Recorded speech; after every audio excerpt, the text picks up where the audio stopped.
If you haven't heard me, then I get a little yayed up every once in a while, they say. But I don't know if this will get me yayed up today or not. You never know about me. You know what I mean? You never know. Sometimes it hits me out of left field. So anyway, I wanted to talk today. We spoke last week about what are the four things that really make us unique, right? And most of the time we can point back to our childhood to connect those four things. And usually that the biggest impressionable years that takes place is ages 9 through 13. So I want to continue on with that. I think we were on to something. It seemed like that was really good. um I want to continue to talk about that. And I like the whole concept of middle class to world class. I like that. I'm going to take that a little further down the road. And I'm going to crystallize that a little bit more. I'm going to use that as a concept. And I think it really just starts with the mindset: middle class mindset, world class mindset. It starts with your belief system. So if we go back to last week, all right, and we talked about those four things that make us unique. A lot of times we can connect that to our childhood. Like I talked about, my mom. I'm an encourager. I'm a encourager, and I'm a loving person. I really love people because I think they matter. So many people. It's like every name has a or every number has a name. Every name has a story, and every story really does matter. That's an individual that I believe is created on purpose for a purpose. My goodness, Brock. I forgot our affirmations, my man. You spoiled me last time with that slide, but that's all good because you know what? We can pivot. We can pivot. We always responding to change. I ain't got no fixed mindset. We'll stop, We were 5 minutes prepped, into this man. thing. We were prepped. We were just waiting for the trigger word to go. Hey, hey, So it's we all good. Hey, as We'll long as do we it. get it, it's all matters. That's right. That's right. We're gonna do that right now. Okay. Before we go any further. All right. So we're gonna start out by saying I, and then we're gonna end with you. Yes, I got it right. Thank goodness. All right, all together. I am created on purpose for a purpose, and you are created on purpose for a purpose. All right. So that is my belief system. That is my beliefs. Would you think I believe that as much as I talk about it? Probably a little bit, maybe. Yeah. So, like I said, I'm a loving person. I'm an encourager. I get that from my mom. I have a very protective spirit, and I get that from my dad because he is no nonsense. We're not going to take advantage of people and just do the right thing by people all the time, no matter what. Right. So, let me ask you this question. Out of those four things that we discovered or we did some introspection on, are we using those things to make an impact, or could these things be holding us back? I'm going to say that again. Are these things, these unique things, are we using them in a way that we can make an impact and that we're growing, or are some of these things holding us back? Now, what do you mean by that, Chad? You know, we're all programmed. We were all programmed as a kid. That sounds like a little mechanical, a little too mechanical, but the truth is, we had people that we looked up to. We were a sponge. We absorbed everything. We were automatically a people pleaser. You tell me if I'm telling a story, if grandma or grandpa took you to the store, are you going to get right up on them and love on them and hug their leg for that candy bar? Yes. Yes. You want to love on them. You want to please them. And when they reward you, man, I like that. Right. So you want people to like you. You want people, you expecting a gift back. That's a reward. But man, if people reject you, goodness gracious, that's horrible. That's the worst feeling in the world. Right? So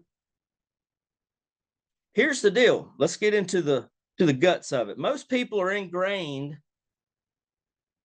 with more surviving beliefs than they are thriving beliefs. And when I say surviving, it connects to exactly what I was just talking about. We want to avoid pain at all cost. We want to avoid pain at all cost. So let me unpack where I'm at. If I'm an encourager, let's say if I'm a loving person, all right, then I want people to feel that love that I have for them. If they blow me off, then that could hurt my feelings, right?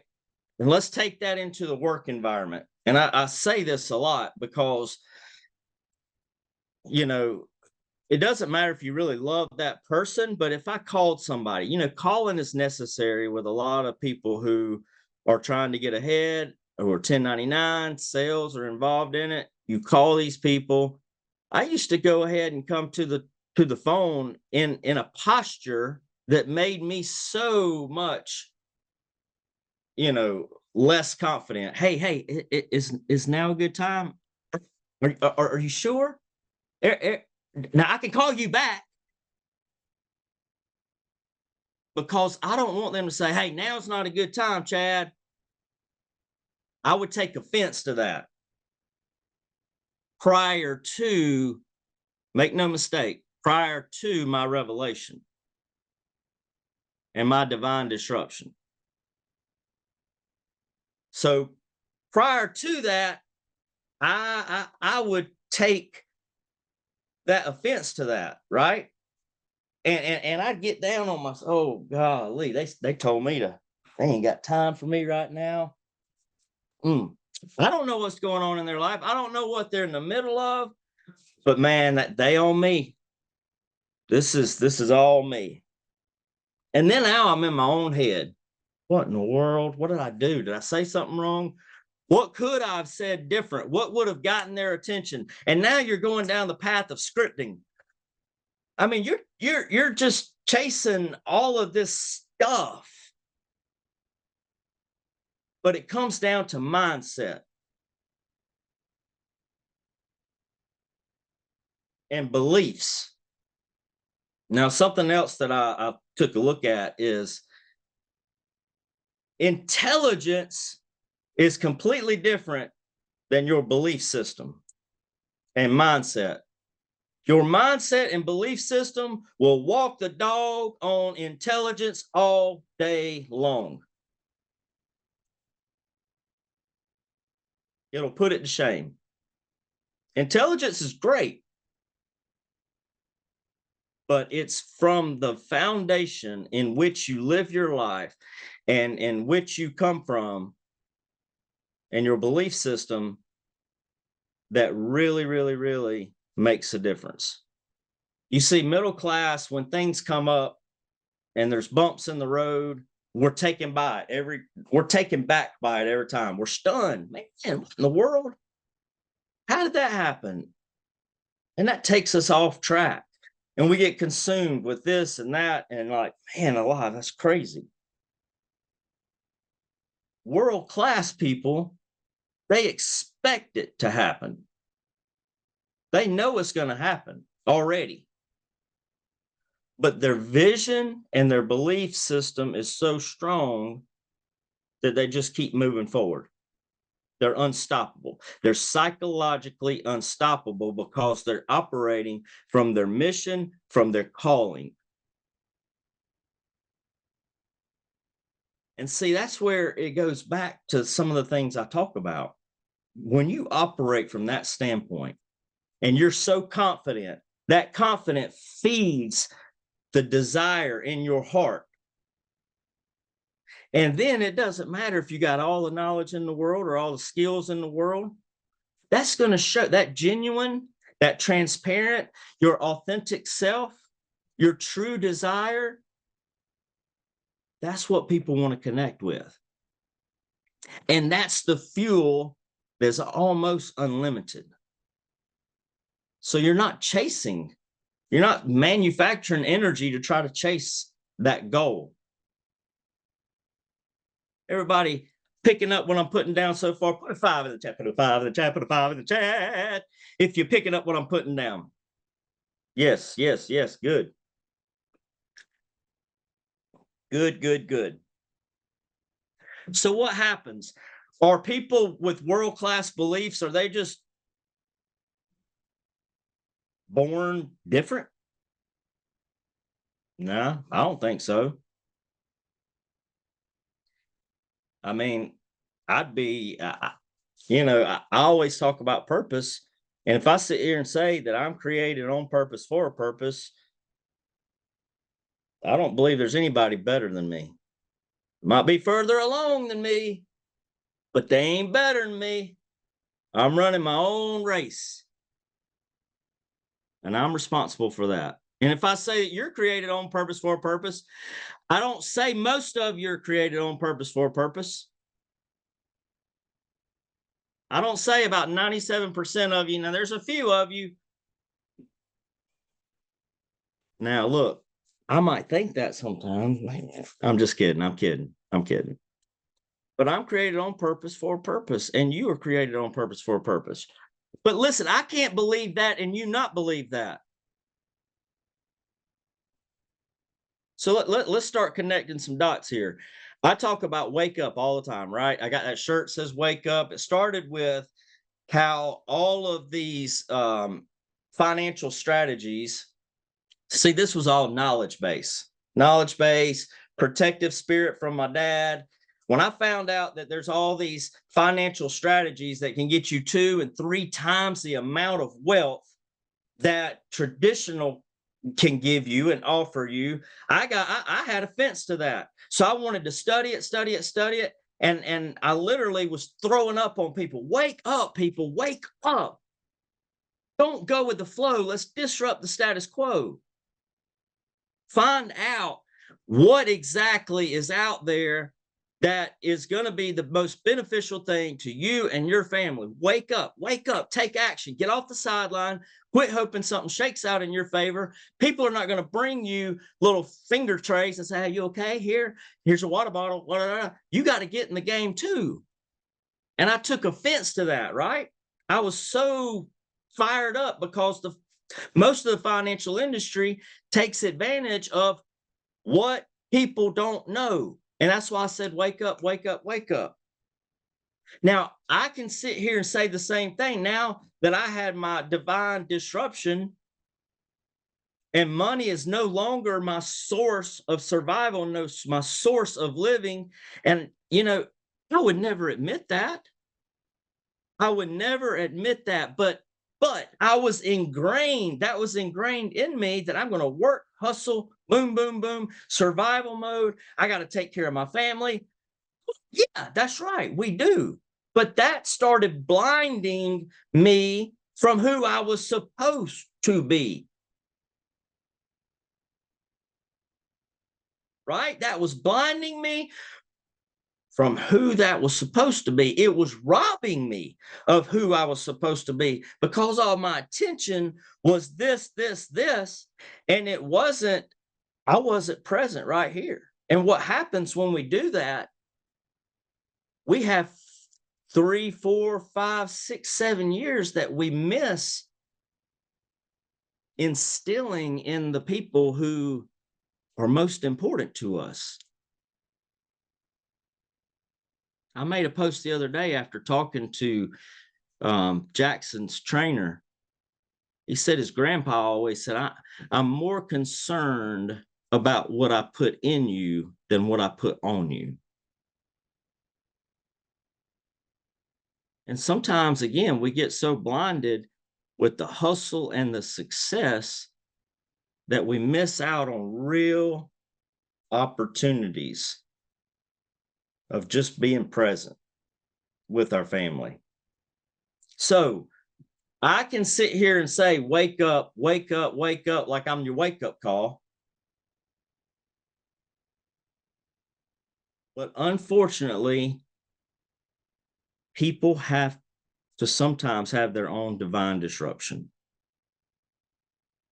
There has to come a time or a place where you say, no more. And either you make a conscious decision of that, or unfortunately, a circumstance puts you in that position to where, hey, you can't continue to do the same thing. That's when you start understanding all these lines that you heard your entire life. The definition of insanity is doing the same thing over and over and expecting different results. That's what that meant. Golly, I'm not doing that anymore. So you make a conscious decision to not do that no more.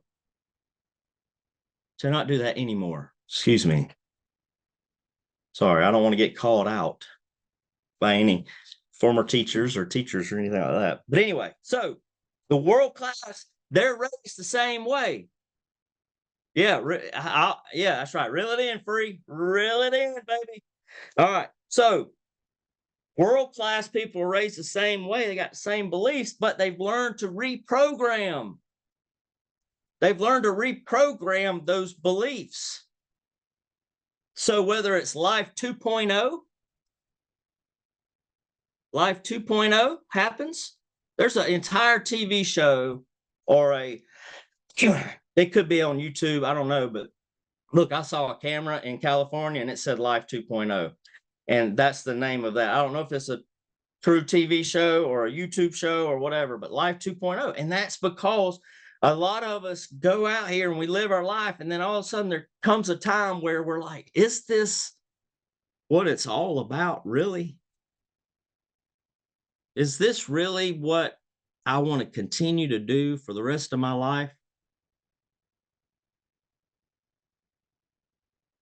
And listen, you can still continue to do what you're doing in the vehicle you're doing it, but you can have a different attitude and a different perspective now and look at the broad picture and understand that you can be used to make an impact. You can be used to make an impact on somebody's life. When you make an impact on somebody's life and they come to you and they tell you thank you, or you have no clue what this message meant to me when you said this or said that, or your smile, or you said something, that's an internal profit, man. And that's when your light starts shining more brighter and brighter and brighter. It's like fuel to the fire, and you want to do it more and more and more and more. And you know what? You thought I was going to get through here without talking about my God, my mighty God. That's why I say, empty me out so you can fill me up. Every single day. That's my prayer. Guys, when you experience that, man, that right there will fuel you to, hey, I want to be the brightest light I can be. I want to make the biggest impact I can make. Just use me. That's it. Now, I know I keep talking about that. I keep talking about it, and I'm going to keep talking about it. Because I'm telling you, it wasn't until after I had my divine disruption, and I'm going to say it again, that a verse stuck out to me. Man has many plans, but God's purpose will prevail. Why fight that battle? Man, why even fight that battle? Why? Get in line with what he's trying to do with you. And man, that's when, hey, let's go. Let's go. That motor, man, it just pushes you. So once people understand, once people get that, the world class, let me just say, understand that belief system, and they understand that that's what it's all about, and that is greater than your intelligence, then people spend a lot of time solidifying that. Remember, you got your confidence from the calling on your life. You have the desire, right? Once you identify what it is, then that gives you the confidence and the desire to go and be the best that you can be with that. How can I be my best so I can bring my best? Brock says something that I absolutely love, and I know I'll just mess it up, but he says something about he goes out there and he gives everybody else the best, but sometimes we go out there and it's the best and the best and the best and the best, and we come home with the rest of us, or the rest of myself, the rest of me. Instead of my family getting the best of me, they get the rest of me. See, these are all things that you just need to be aware of. Self-awareness. Look, I know I'm just going to make a comment. Some people have to leave. I know they do. But I started talking about God. There's some people that just started checking out. That could be coincidence. That may not be coincidence. But guys, that's what I'm going to do. So anyway, I want to ask you the question, and that is, have you ever had that disruption? Have you ever had the revelation, like Coach Burt says, some people have a revelation in their life, which brings a conviction in their life, which makes them take action. That is so true. But sometimes people haven't had a revelation, and it's a must. In order to start thinking differently and being differently, there has to be something different. If nothing changes, nothing changes. I saw a post like that too. I don't know if Brock put that out here. Somebody put that out. If nothing changes, nothing changes. Right? So we can take these morning calls and be like cotton candy, but cotton candy don't last. That's a transaction. Here you go. That's motivation. Motivation is like cotton candy. Right? We want to be in the transformation business. We really do. And when you start going with that mindset, again, you get a little taste of that internal profit, man, that's just fuel to the fire, right? So in wrapping up today, I just want to challenge you to take a look at those 4 unique things that you had written down, and then just start looking, is there anything about that may be hindering you? Like, you can turn it around. It's unique. So your uniqueness is great. But let's make sure we're using it for greatness, and we don't have a misunderstanding in what it is. Let's not be disappointed in, or not disappointed, but fearing that we might upset our parents because we're not matching their way of doing things. We have our own bus. We have our own bus. When we get that stop sign, mom, daddy, grandma, grandpa, teacher, aunt, uncle tapping on your shoulder. We always go left right here. We always go left. But if your spirit's telling you to go right, hey, that's where you got to go. You can't keep doing what somebody else, just because they did it all their life. If you recognize that still small voice and that calling to go right, you better go right. And if you can't do it, guess what? You need to put them at the back of the bus. They can't sit on that seat no more. Nope. You got to drive your own bus. All right.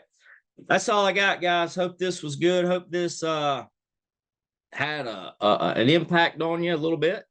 And so yeah, that's it. That's all I got. Everybody good? I like these comments. Look at here.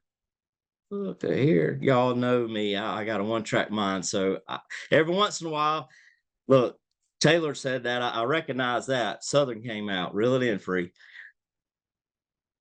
All right. Good deal, guys. Well, listen, I appreciate you. Thank you for being on here. Brock, you got anything to close us out with, or anybody? I love the line. I'm more concerned of what I put in you than on you. You had a lot of messages today, great messages. You know, what's holding us back. You talked about belief, but that one really resonated with me for whatever rhyme or reason, because I think so many times we're more concerned about the outside than the inside. And, you know, more concerned that my daughter looks good at school and she dresses well and her hair is combed and she has this and everything's in play, and how does our car look when we or get to the event, and all this outside stuff.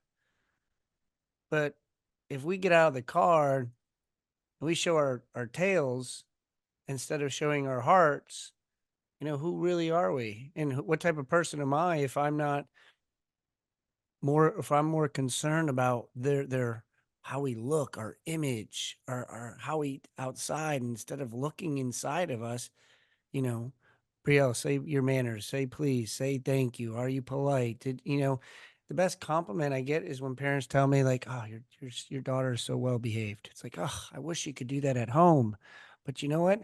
If I had to pick one place to do it, I'd rather be it outside than inside the house, because I can handle that. But that's probably, I think that's just part of the requisite of getting your like parent merit badge of what you have to do. So I really appreciate your that message really resonated with me today. So thank you for that. Absolutely. Absolutely. Well, I appreciate all of you being on here. Thank you for always listening to me run my mouth. And I never know what's going to come out exactly. So hopefully it comes out into a way that you all can comprehend. But anyway, thank you guys. Appreciate you. Y'all go have a great week, and come back tomorrow, 8:15, right here. All right. Our boy Tid's gonna be on. Tid, Coach Tid will be in the house tomorrow. Nice. All right, guys. Thank y'all. Have a good one. Bye.